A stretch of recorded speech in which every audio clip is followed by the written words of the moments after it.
kan tần anh na in ca lao na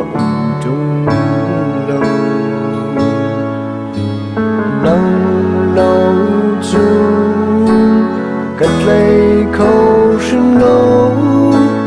tung chân nắng chân sẽ cơ tô tô trái chân cho chú làm kiếp biến phép phải phá ni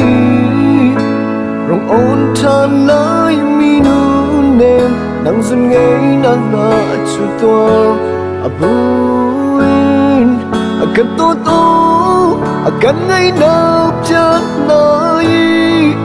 trái này chân mặt anh ngành lông anh tung không bên anh lại lâu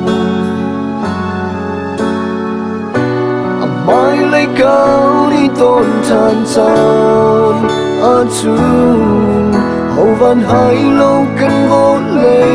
anh nghe lâu cần lên lại tu ga pun punกันไปที่ไล่โอ้กันโตโตตำเต้นมังเธอ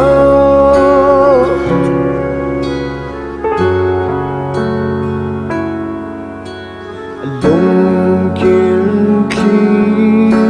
อาเกยกระตุ้มโซลาอันนู้นเนมนาวิชามไอเสียสูงซานั่งเล่าจูlấy khâu sinh lâu chung có tiếng xin khát sáng căn trong chỉ lời trái chân cho chúng lắng kiếp biến phép phải phá ni rung ôn chan lại mi nu nem nắng dần ngay nắng na chu toar abuin akan tô tô akan ngay na pian nai trái này chân mặt mình lâu anh tung không bên anh lại lâu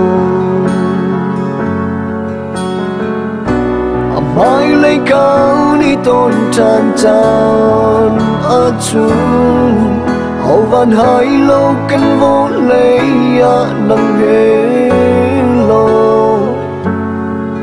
cần lên lại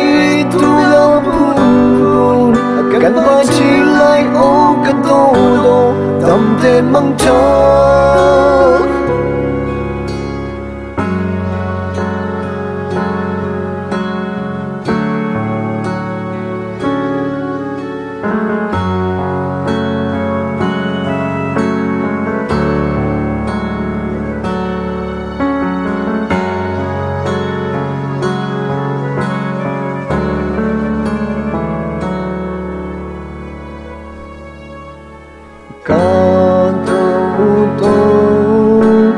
san mang ngang căng tầng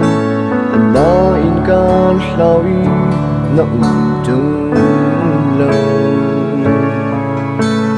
nắng lâu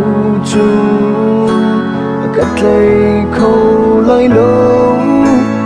chung bất chân xin khăn sáng căn trong chỉ lời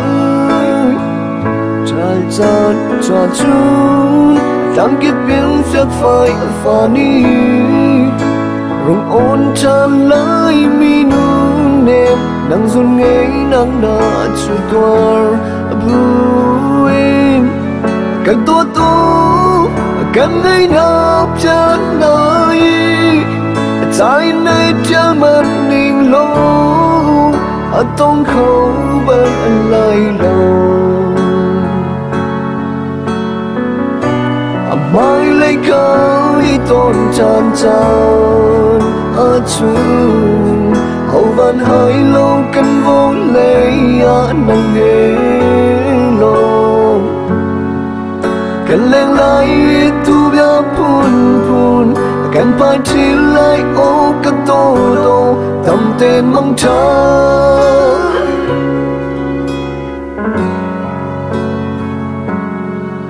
cần lên lại tu ga pun pun cần phải chỉ lại ô cần tô tô tầm tên mong trắng